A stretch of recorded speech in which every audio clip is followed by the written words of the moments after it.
Сәлеметсіңдер ме балалар? Бүгін біздің каналымызда қазақ тілі 2 сыныптың 41 сабағы. Мәтін және оның түрлері тақырыбы. 17 жаттығу. Суреттерге қара. Әрқайсысының мазмұнына лайықты мәтінді таңдап ал. Ал енді балалар, төмендегі суреттерге мұқият назар салып қараңдар. Бірінші суретте гүлдерге сойып тұрған қызды көріп тұрмыз. Ал екінші суретте жайқалып өсіп тұрған бөлме гүлін көріп тұрмыз. Үшінші суретте ренжіп тұрған оқушы мен оның мұғалімін көріп тұрмыз. Ал енді балалар, берілген мәтіндерді оқып шығайық. Бірінші, сынып оқушылары терезе алдындағы гүлдің топырағын қопсытады. Оған уақытылы су құйып тұрады. Балалар, бұл бірінші мәтін, бірінші суретке лайықты болып тұр екен, өйткені не істеді деген сұраққа жауап беріп тұр. Екінші, құмырадағы гүл өте әдемі.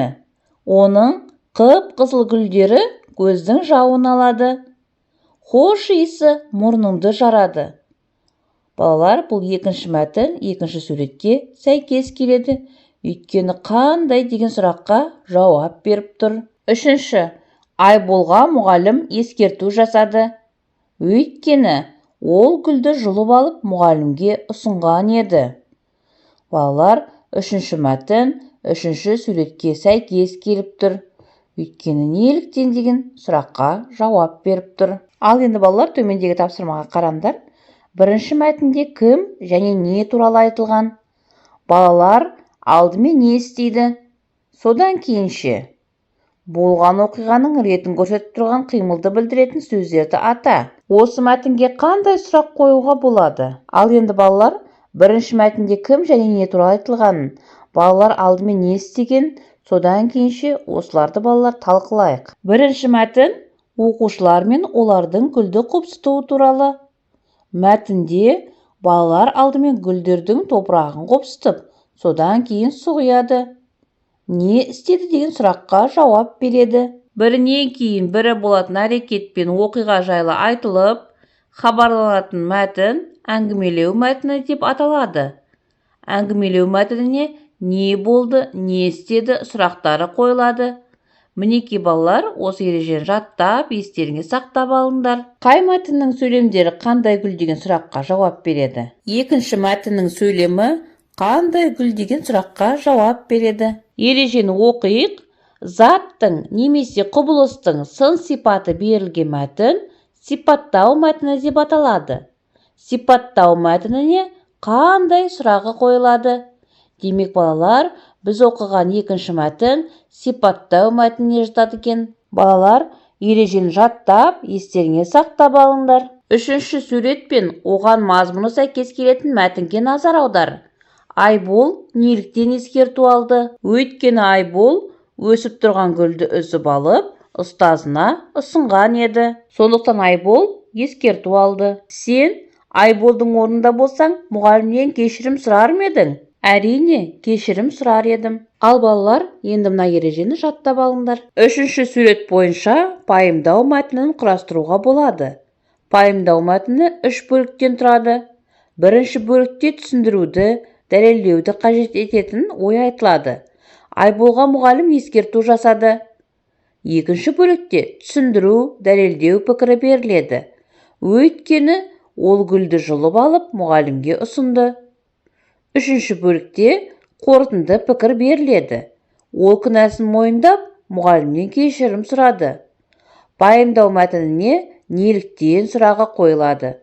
Мінекей балалар, осы ережені жаттап, естеріңе сақтап алыңдар. Демек балалар, мәтіннің 3 түрі бар екен. Әңгімелеу, сипаттау және пайымдау. Әңгімелеу мәтіні не болды, не істеді деген сұраққа жауап берсе, сипаттау мәтіні қандай деген сұраққа жауап береді. Ал пайымдау мәтіні неліктен деген сұраққа жауап береді. Келесі 18-ші жаттығу. Суреттерге қарап, біздің сынып тақырыбында әңгімелеу, сипаттау мәтіндерін құрастырып көр. Қай мәтін түріне сурет берілмеген? Ал енді балалар, төмендегі суретке мұқият назар салып қараңдар. Бізде төменде әңгімелеу мәтіні мен сипаттау мәтініне суреттер берілген. ал пайымдау мәтініне сурет берілмеген. Ал енді балалар, біздің сынып тақырыбында әңгімелеу, сипаттау мәтіндерін жазайық. Біздің сыныптың оқушылары өте ақылды. Оқушылар сабаққа күнде дайындалып келеді. Мұғалім сабақты бастады. Мұғалім сабақты өте қызықты өтті. Бұл мәтінде балалар оқиғалар бірінен кейін бірі келіп тұрғандықтан, бұл әңгімелеу мәтініне жатады. Не істеді деген сұраққа жауап беріп тұр. Біздің сынып кең әрі жарық. Терезеде әртүрлі әдемі бөлме гүлдері бар.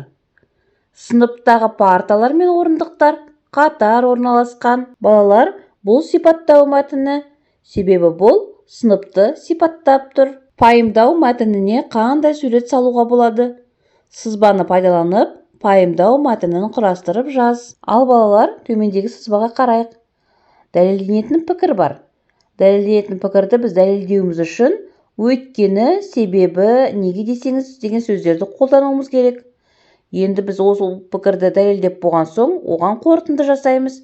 Яғни сондықтан, сол себепті, демек деген сөздерді қолдана отырып. Ал енді балалар, біз осы сызбаны пайдаланып, пайымдау мәтінін жазайық. Бүгін мұғалім Айлинді сабақта мақтады.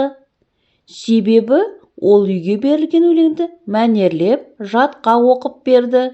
Сол себепті оны мақтады. Балалар, бұл пайымдау мәтіні. Балалар, бүгінгі тақырып сендерге түсінікті болды деген ойдамын. Осымен балалар, сабақ аяқталды. Назар салып тыңдағандарыңа рахмет. Сабақ ұнаса лайк басып, каналға тіркелуді ұмытпаңдар. Келесі кездескенше.